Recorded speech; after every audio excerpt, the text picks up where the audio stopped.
Bismillahirrahmanirrahim. Assalamualaikum warahmatullahi wabarakatuh. Kami berdua dari kelompok satu atau A. Saya sendiri Nurfalatin Fadilah dan satu lagi Zakia Maulidia. Saya akan mempresentasikan analisis rasio. Satu, analisis laporan keuangan. Berapa hal perlu diperhatikan dalam analisis laporan keuangan, yaitu satu, dalam analisis juga harus mengidentifikasi adanya tren-tren tertentu dalam laporan keuangan. Dua, angka-angka yang terdiri sendiri sulit dikatakan baik tidaknya. Untuk itu diperlukan pembanding yang bisa dipakai untuk melihat baik tidaknya angka yang dicapai oleh perusahaan. Rata-rata industri bisa dan biasa dipakai sebagai pembanding, meskipun angka rata-rata industri ini barangkali bukan merupakan pembanding yang paling tepat karena beberapa hal, misal karena perbedaan karakteristik rata-rata perusahaan dalam industri dengan perusahaan tersebut. Tiga, dalam analisis perusahaan, membaca dan menganalisis laporan keuangan dengan hati-hati adalah penting. Diskusi atau pernyataan-pernyataan yang melengkapi laporan keuangan seperti diskusi strategi perusahaan, diskusi rencana ekspansi atau restrukturisasi merupakan bagian integral yang harus dimasukkan dalam analisis. Empat, analisis barangkali akan memerlukan informasi lain. Kadang kala semua informasi yang diperlukan bisa diperoleh melalui analisis mendalami laporan keuangan. Dua, analisis common size. Analisis common size disusun dengan jalan menghitung tiap-tiap rekening dalam laporan rugi dan neraca menjadi proporsi dari total penjualan atau aktiva untuk neraca.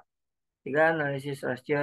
Rasio keuangan pada dasarnya disusun dengan menggabungkan angka-angka dalam atau antara laporan laba rugi dan neraca. Dengan cara rasio semacam itu diharap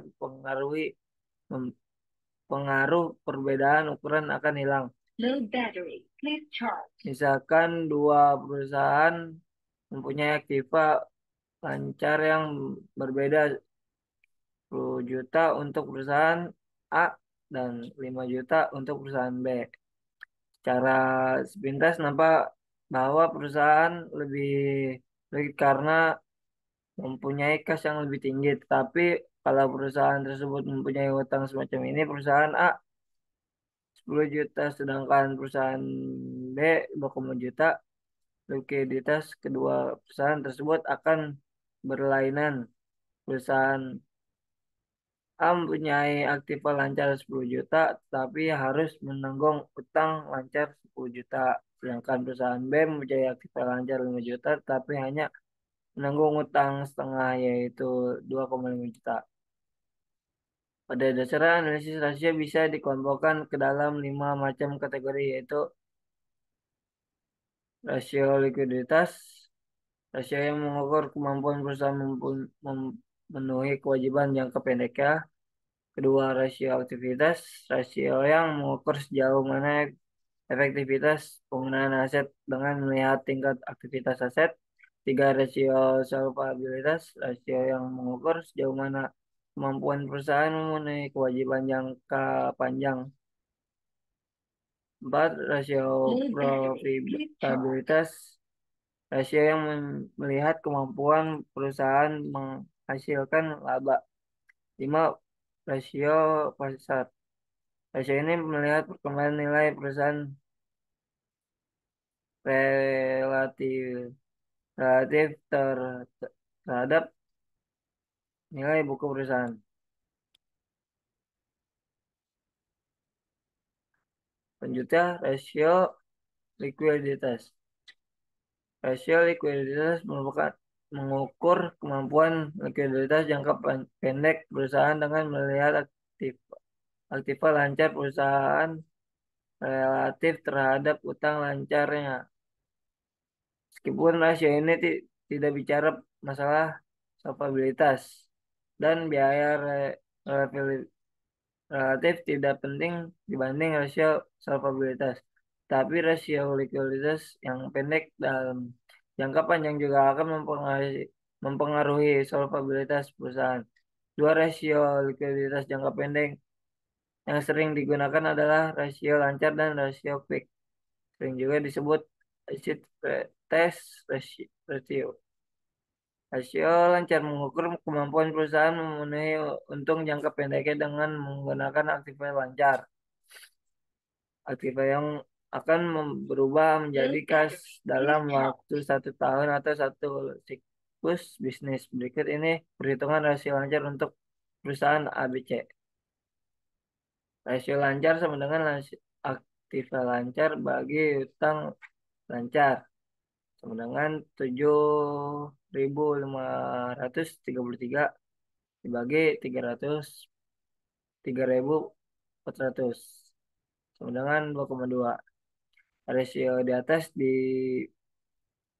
Rasio di atas bisa diinterpretasikan sebagai berikut. Setiap satu utang dijamin oleh 2,2 aktiva lancar.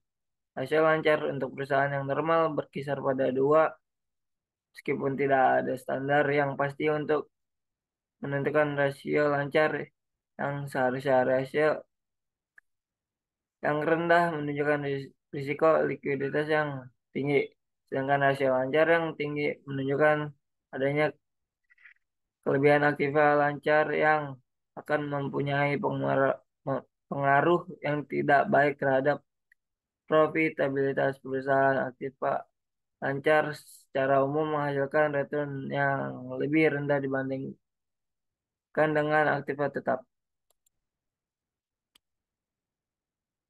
Kerja rasio aktivitas. Ini melihat pada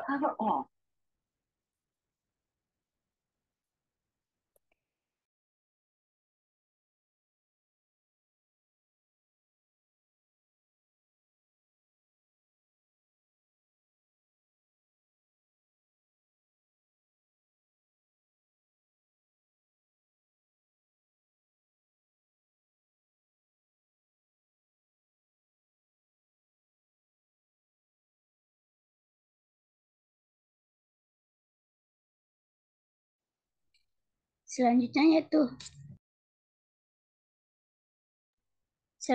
yaitu rasio aktivitas. Rasio ini melihat pada beberapa aset kemudian menentukan tingkat aktivitas aktiva tersebut pada tingkat kegiatan tertentu. 4 rasio aktivitas yang akan dibicarakan adalah yang pertama yaitu rata-rata, yang kedua perputaran persediaan, yang ketiga perputaran aktiva tetap, dan yang keempat perputaran total aktiva. Selanjutnya ada rasio solvabilitas. Rasio ini mengukur kemampuan perusahaan memenuhi kewajiban-kewajiban jangka panjangnya. Rasio ini mengukur likuiditas jangka panjang perusahaan dan dengan demikian memfokuskan pada sisi kanan neraca. Ada beberapa macam rasio yang bisa dihitung. Yang pertama, rasio total utang terhadap total aset. Yang kedua, rasio utang modal saham. Yang ketiga, rasio times interest earned. Yang keempat, rasio fixed charges coverage.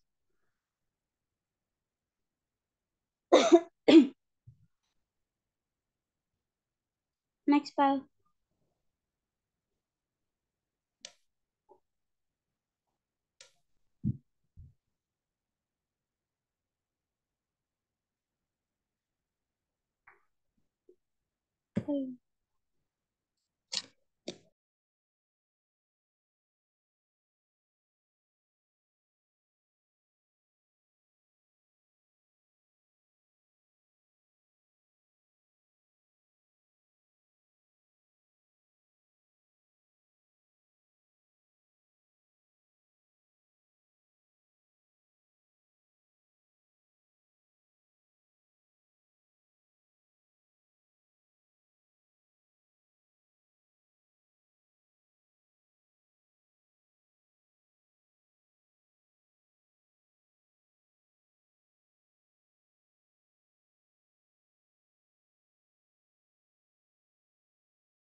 Rasio ini menghitung seberapa jauh dana disediakan oleh kreditur.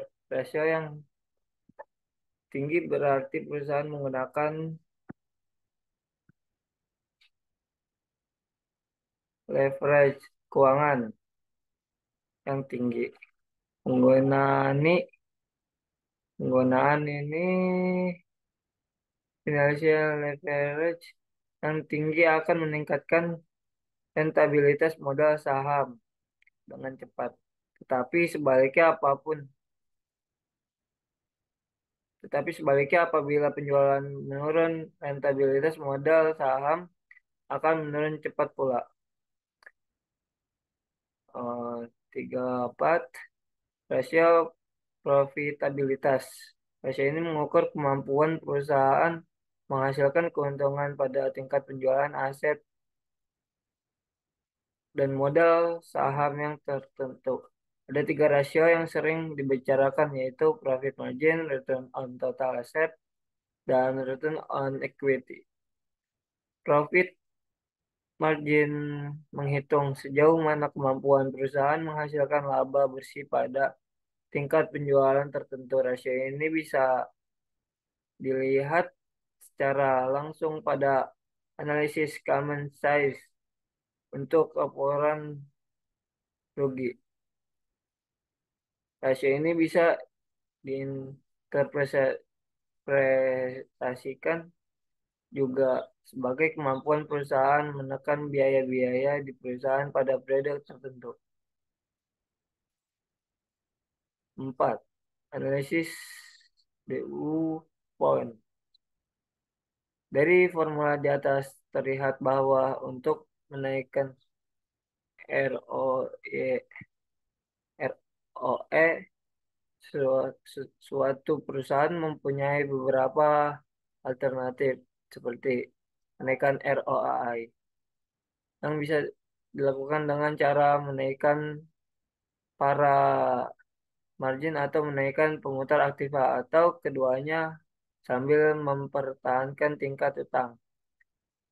Menaikkan financial leverage yang berarti menaikkan utang dengan menaikkan utang pembagi dalam zaman di atas akan menjadi lebih kecil dan dengan demikian ROA akan lebih besar sambil mempertahankan tingkat ROA.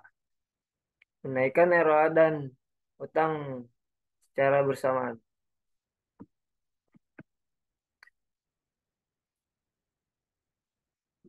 Beberapa keterbatasan, meskipun analisis laporan keuangan sangat bermanfaat, tetapi ada beberapa keterbatasan yang perlu diperhatikan. Satu, meskipun analisis laporan keuangan sangat bermanfaat, tetapi ada beberapa keterbatasan yang perlu diperhatikan. Penyusunan laporan keuangan juga didasarkan pada beberapa alternatif metode akuntansi. LIFO, FIFO, rata-rata persediaan. 3. Upaya perbaikan barangkali bisa dilakukan oleh pihak manajemen untuk memperbaiki laporan keuangan sehingga laporan keuangan nampak bagus. 4. Upaya perbaikan barangkali bisa dilakukan oleh pihak manajemen untuk memperbaiki laporan keuangan sehingga laporan keuangan nampak bagus. 5. Inflasi atau deflasi akan mempengaruhi laporan keuangan terutama yang berkaitan dengan rekening jangka panjang seperti investasi jangka panjang. 6. Rata-rata industri merupakan rata-rata perusahaan yang ada dalam industri. Ada beberapa perusahaan yang tidak bagus yang dipakai perusahaan untuk perhitungan rata-rata industri. Rangkuman laporan keuangan pokok yang dihasilkan oleh perusahaan ada 3 macam. Satu neraca, 2 laporan laba rugi, dan 3 laporan alur kas. Laporan keuangan diperlukan karena bisa memberikan informasi yang menjadi input untuk pengambilan keputusan. Banyak pihak yang berkepentingan dengan laporan keuangan mulai dari pemegang saham sampai dengan manajemen perusahaan itu sendiri. Ada beberapa hal yang perlu diperhatikan dalam analisis keuangan. Satu, tren-tren tertentu perlu dilihat. Dua, perbandingan dengan standar-standar tertentu. Tiga, informasi sekitar aktivitas perusahaan. Dan empat, informasi lain yang bisa mendukung analisis. Analisis common size dihitung dengan menghitung persentase setiap item dalam neraca terhadap total aktiva, atau menghitung persentase setiap item laporan laba rugi terhadap total penjualan. Analisis common size membuat laporan keuangan menjadi lebih mudah dibaca. Analisis rasio merupakan cara lain menyajikan informasi dari laporan laba rugi. Analisis disusun dengan menggabungkan angka-angka dalam dan antara neraca dan laporan laba rugi. Ada 5 macam analisis rasio. Rasio likuiditas, rasio aktivitas, rasio solvabilitas, rasio profitabilitas, dan rasio pasar. Analisis DuPont berusaha mengembangkan analisis rasio dengan memisahkan faktor-faktor yang mempengaruhi ROA ke dalam profit margin dan perputaran aktif. Pak, analisis ini bisa ditambah dengan memasukkan analisis leverage untuk mempengaruhi terhadap ROI. Analisis laporan keuangan mempunyai beberapa keterbatasan. Satu, data akuntansi cepat dan dalam historical cost. Dua, metode akuntansi yang dipakai bisa mengaburkan gambaran profitabilitas dan risiko perusahaan. Tiga, upaya pemulihan laporan keuangan bisa dilakukan oleh pihak manajemen. Empat, apabila perusahaan mempunyai banyak divisi, biasanya informasi per divisi tidak lengkap dan inflasi akan mempengaruhi gambaran perusahaan. Penentuan baik tidaknya sesuatu angka-angka keuangan dengan membandingkan angka tersebut dengan standar industri memerlukan pertimbangan lebih lanjut.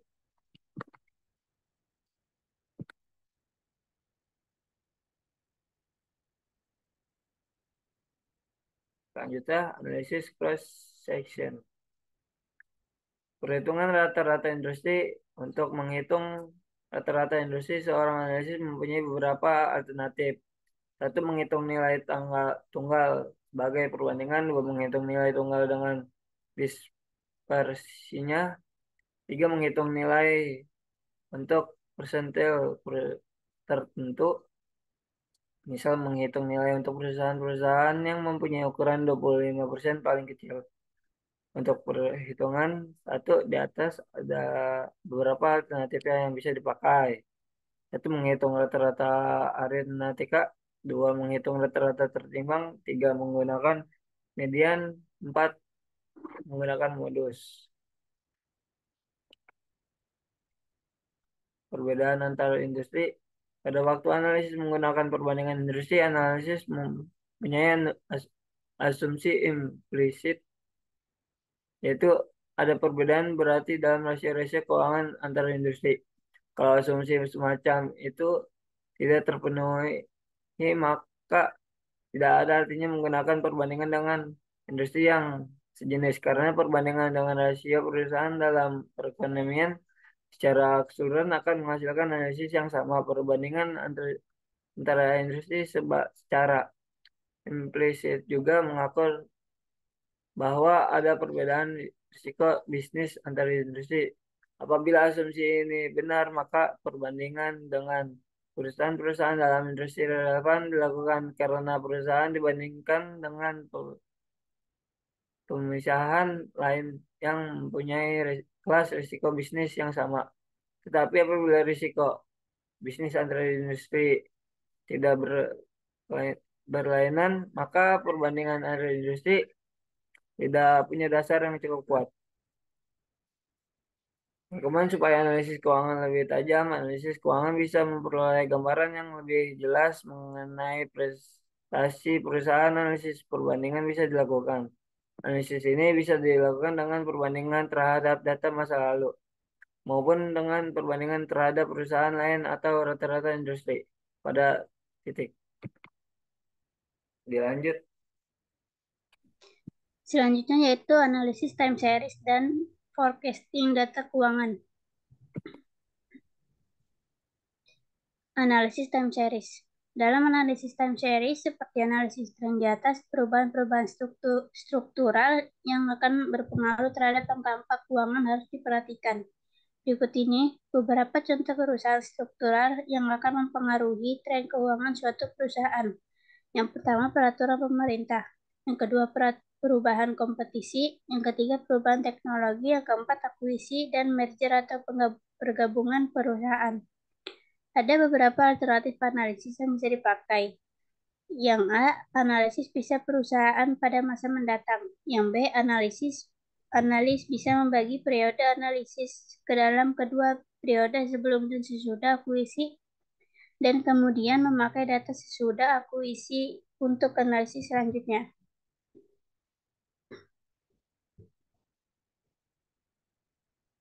Next. Yang C, analisis sisa, memfokuskan hanya pada data penjualan perusahaan ABC. Cara ini bisa ditaklukkan apabila besarnya perusahaan yang diakuisisi atau XYZ tidak terlalu signifikan dibandingkan besarnya perusahaan ABC. Apabila besarnya perusahaan yang diakuisisi cukup signifikan, cara semacam ini tidak bisa dilakukan. Dari data di atas nampak bahwa besarnya perusahaan XYZ cukup signifikan karena mencapai sekitar 50% dari besarnya perusahaan ABC. Dalam analisis time series, ada 3 macam pendekatan yang bisa dilakukan. Yang pertama, pendekatan ekonomi. Yang kedua, pendekatan statistik. Yang ketiga, pendekatan visual.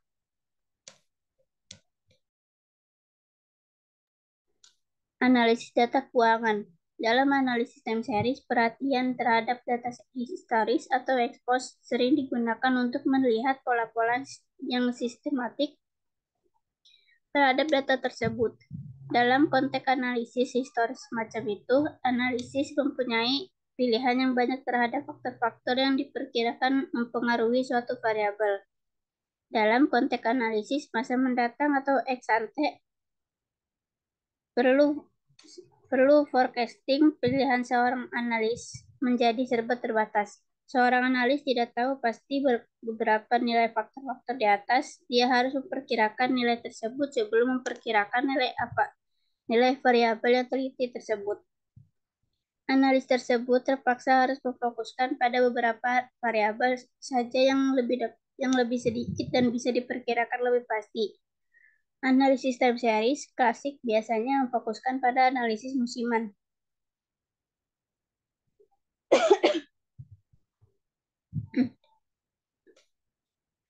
Data-data seperti data penjualan empat macam faktor. Yang pertama, tren. Yang kedua, siklus. Yang ketiga, musiman. Yang keempat, ketidakteraturan atau irregularitas. Selanjutnya yaitu mengukur pengaruh tren. Dan suatu data bisa dilihat dengan beberapa cara. Yang pertama, menggambar dengan tangan. Yang kedua, menggunakan model matematika. Selanjutnya yaitu tren sebagai proyeksi masa depan. Untuk memakai persamaan tren di atas sebagai proyeksi masa depan, seorang analisis harus hati-hati terhadap asumsi yang digunakan. Tren garis lurus di atas mengasumsikan perkembangan yang konstan untuk masa-masa mendatang. Padahal pada beberapa situasi penjualan tumbuh dengan tingkat sangat cepat pada awal-awal periode, kemudian tumbuh melambat pada periode berikutnya.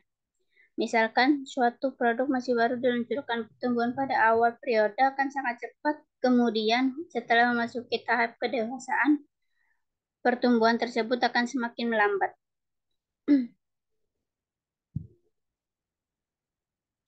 Selanjutnya, analisis siklus. Seperti dikatakan di muka, fluktuasi siklus bisnis muncul dalam jangka waktu menengah atau 2-10 tahun. Pengaruh musiman dalam data tabel di atas hilang karena data yang digunakan merupakan data tahunan. Pengaruh musiman tidak terlihat dalam data tahunan. Selanjutnya, analisis musiman. Yaitu analisis musiman akan bermanfaat pada beberapa situasi. Pertama, apabila analis ingin melihat pengaruh musiman dan memanfaatkan informasi tersebut untuk tujuan tertentu. Selanjutnya yaitu metode peramalan. Dalam pendekatan univariati, hanya satu variabel yang dilihat ketika analis melakukan perkiraan. Contohnya yaitu pendekatan semacam ini yang mekanis adalah perkiraan dengan cara penghalusan eksponensial atau model rata-rata bergerak tertimbang. Model ini akan dibicarakan lebih banyak pada bagian berikut. Dalam pendekatan multivariabel, beberapa variabel dan interaksi antar variabel-variabel tersebut dipertimbangkan dalam perkiraan data.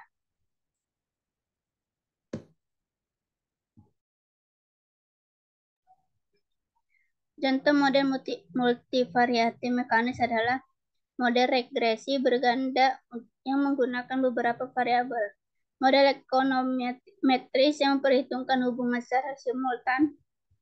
Persamaan-persamaan dalam suatu sistem. Contoh pendekatan multivariati non-mekanis adalah analisis yang digunakan oleh analis keuangan.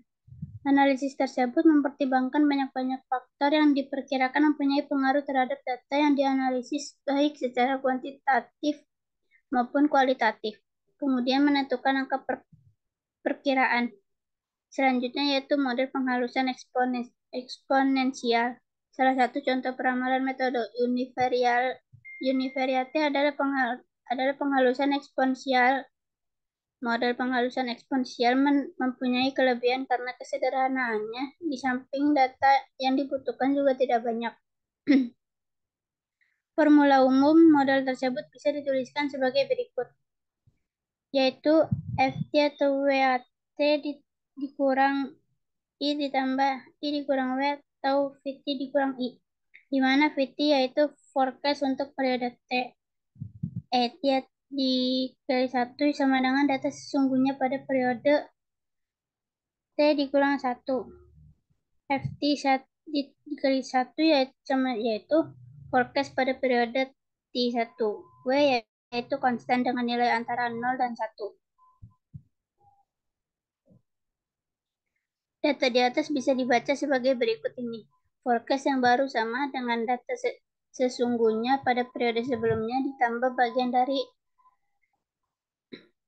dari ERML atau penyimpangan pada periode sebelumnya.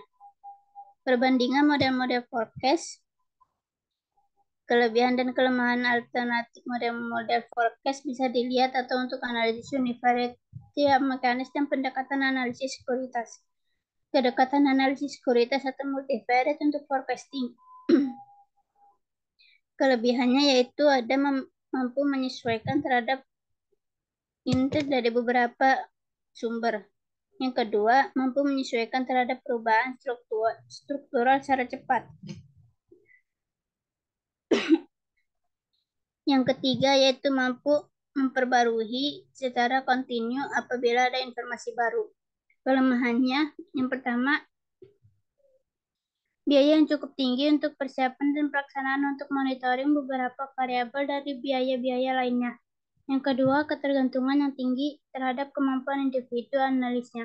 Yang ketiga, analis barangkali mempunyai insentif untuk tidak menampilkan forecast yang tidak bisa atau misal karena tekanan agar sesuai dengan konsensus forecast.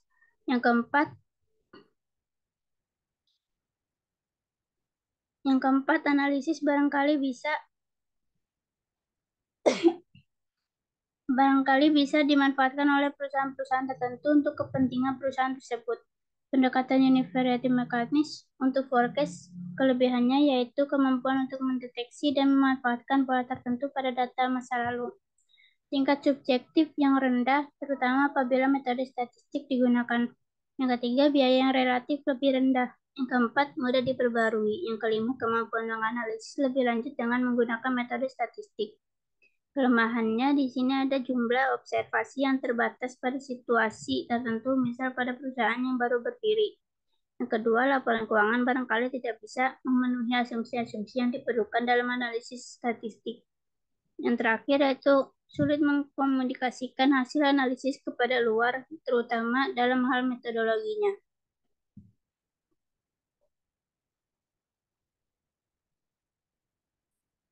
Next. Secara umum, forecast yang diberikan oleh analisis keuangan biasanya lebih akurat dibandingkan dengan forecast dengan menggunakan model analisis time series.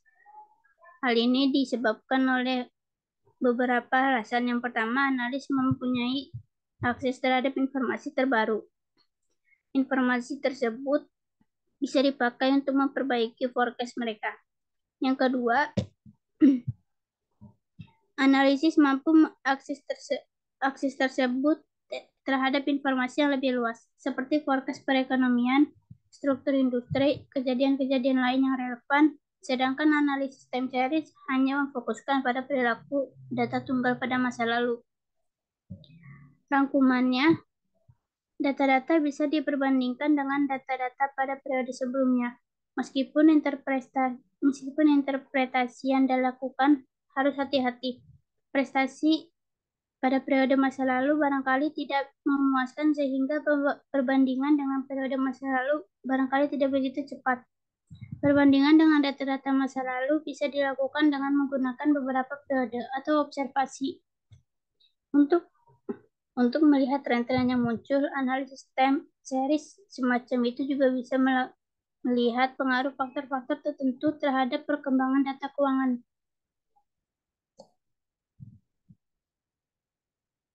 Sekian presentasi dari kelompok A, kurang lebihnya mohon maaf. Wabillahi taufiq walhidayah. Wassalamualaikum warahmatullahi wabarakatuh.